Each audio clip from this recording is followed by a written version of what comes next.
jalqabaanii paartiilee mormituu naannoo Tigraay mootummaan hunda matee hundaa'u gaafatan. Dhaabbileen siyaasaa sadan naannicha keessa socho'an Salsaay Wayyaanee, Wunatii fi Bayitoon Abbaay jedhaman ibsa kennaniini kan gaafatan. Dubbiin isaanii kuniin yeroo dhaabni naannicha bulchuu TPLF keessatti qoodinsi uumame dhaga'ame. TPLF yeroo korgeeggisaa jirkanaatti koriirra kan hafan pireezidantiin naannichaa hayyoota walitti qabuuni mari'ataa akka jiran dhaga'ame. Hiika fiixa isaa gabaas qaba. Dhaabbileen sadan kun ibsa isaanii keessatti rakkoon ammaan tana naannicha yaaddessu dhibaa'ummaa sirni dhaaledha jedhan.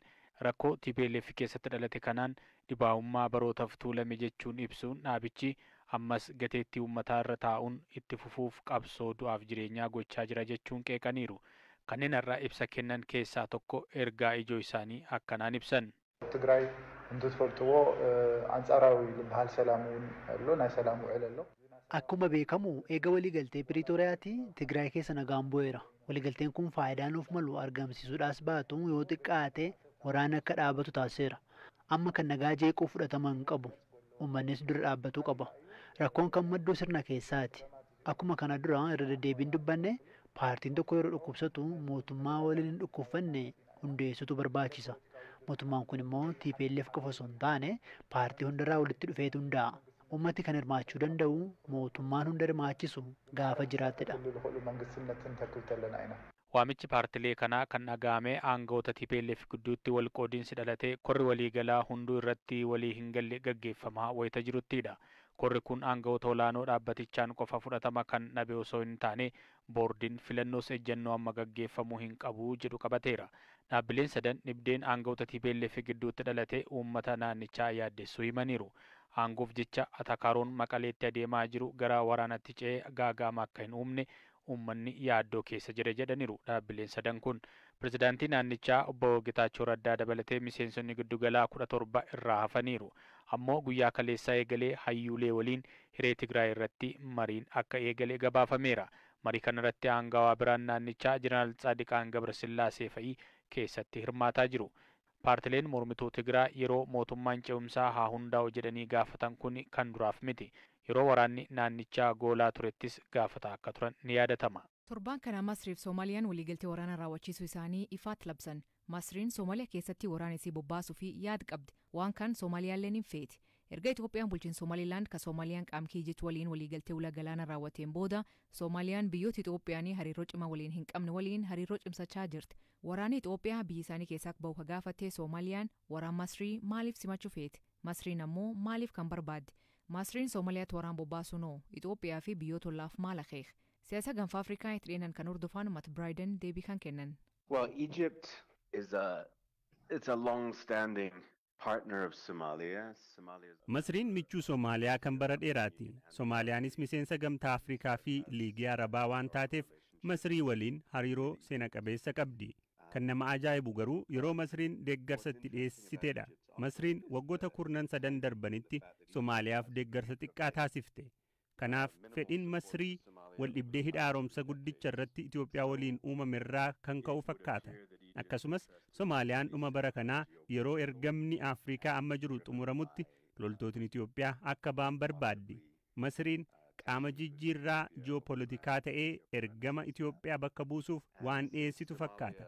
Itoophiyaan qarqara galaanaa Somaalilaanditti dhaabbata humna galaanaa banuu akka barbaaddu dubbatteetti. Masriin kun naannicha keessatti fedhii ishee irratti balaa akka ta'etti ilaaluu dandeessi. Kanaaf Soomaaliyaa keessatti of dhaabuun dantaa Itoophiyaa achi jiruuf faallaa ta'a. Itoophiyaan qaawwa nageenyaa ni fudhatti jedhee hin eegu. Kanaaf gaaffiin baay'ee cimaa ta'e loltootni Itoophiyaa Soomaaliyaa keessaa ni ba'uu kan jedhudha.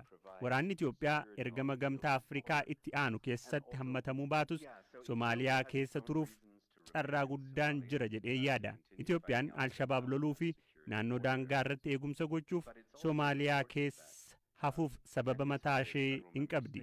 Garuu naannoleen Soomaaliyaa hedduun loltootni Itoophiyaa akka bahan hin barbaadan. Kanaaf Itoophiyaan turuu yoo barbaaddee fi mootummaan federaalaa Soomaaliyaa akka hafan yoo barbaade loltootni Somaaliyaa keessatti hafuu danda'u. Their troops will remain in Somalia even outside the African Union umbrella. Dhaabbata qorannoo idil addunyaa Chatham House keessa kan hojjetan Abeel Abbaate ammoo sababa Masriin Somaaliyaa feetuuf dubbata. በአንድም ይሁን በሌላ ከኢትዮጵያ ጋር ያላቸው ስጋትና ጥርጣሬ ላይ የተመሰረተ ነው። ከግብጽም ጋር ተመሳሳይ ነው። Shakkii Itoophiyaa waliin qaban irraa kan ka'edha. Wanti Masrii waliin jiru adda godhu Masriin naannicharraa fedhee qabdi. Waraana Sudaan waliin hariiroo jabaa qabdi turte. Amma aangoo waraana Sudaan waan raafameef michuu biraa barbaadaa turte. Somaaliyaan biyya ishee keessatti gahee Itoophiyaa laafisuu fi daangessuu feeti. Faalaan immoo Masriin erga dhimma hidha Abbayyaan Itoophiyaa waliin muddama seente hamma tokko sirreessuuf naannicharratti michuu biraa ishee waliin hojjettu barbaadde turte. Kanatti sun milkaa'ee hariiroo yeroo fakkaatu irra jiru. እያደገ ያለ ለጊዜው የሚመስል ግንኙነት ላይ ናቸው። Akkayyuun kun jedhaniitti Masriin Somaaliyaa waraayuu bobbaaftee kan fayyadamu Alshabaabii jedhu akkamiin?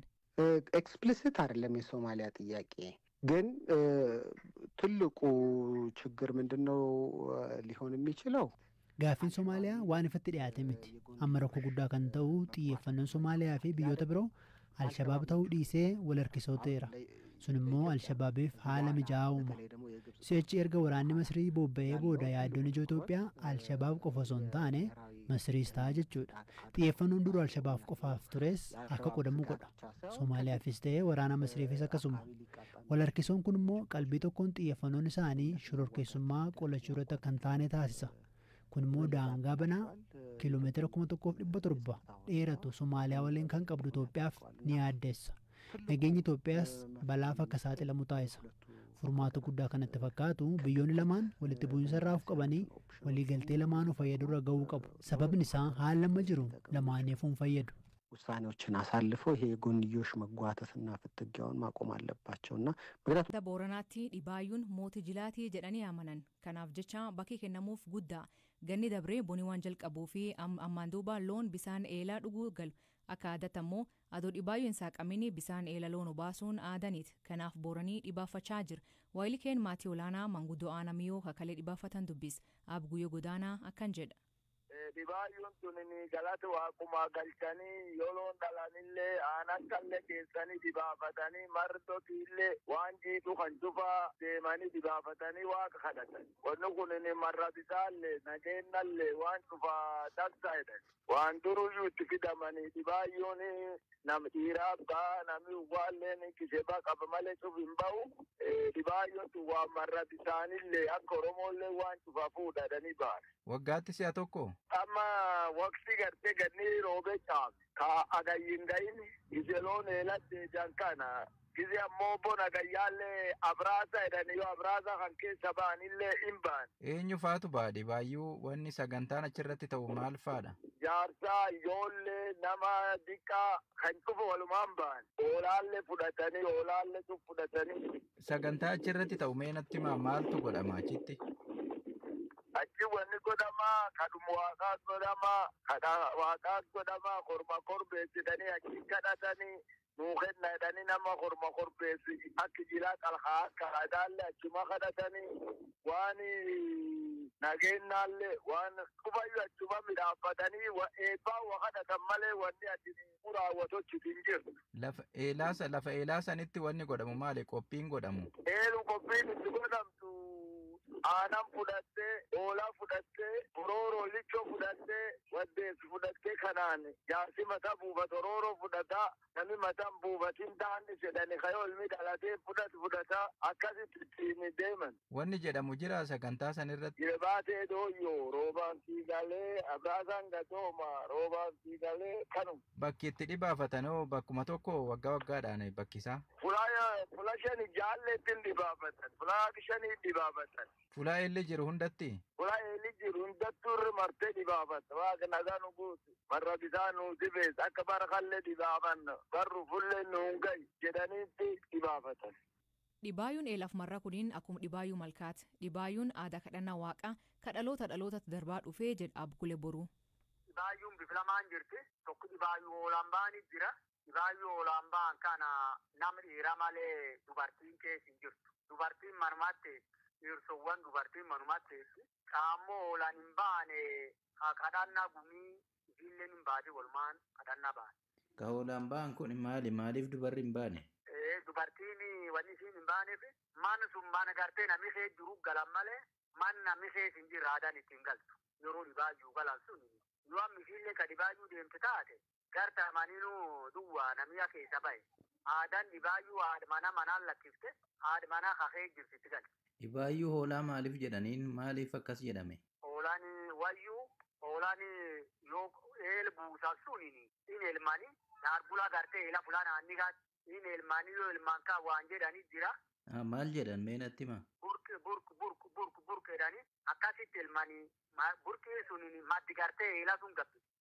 Hin gabbise jedhamee amanama? Hin gabbise jedhanii tamanama. Inni maddi gabbise jedhan burk maddi gabbise jedhan akkasiin eeyyaa kedaltaa mirge bishaan namtu wali gaari. Amma waqtii kanatti maaliif ba'ama dhibaayyuun waqtii kanatti amma yeroo hagayyu tun seenii wanni ji'a hagayyaa kana innaa seenu maaliif kan dhibaayyuun ba'amu? Amma bishaan arala fookkisanii fulaan tun fulaa gartee caamsaa gannaa ka bishaanii amma roo fookkisanii bishaan eelat deebi'an yeroon dhibaayyuu itti baanu yeroo kana tana. Wanni jedhan jira dhibaayyuu waggaa ba'an? Yeroo qara warra deemtu fororeedhaas fororee jechaa dhaatanii haga mana ba'anii fageel gaancu fororeessan dhaatan yeroo ammoo dhibaayyuu irra dhibaafatanii irra ba'anii galiisa gar warra deebisan rooban siigalee jedhanii dhaatan akkana dhaatan gisi achi deeman fororee dhaatan gisi ammoo gar warra deebisan rooban siigalee dhaatan foror jedhanii foror jechuun waa kanuu roob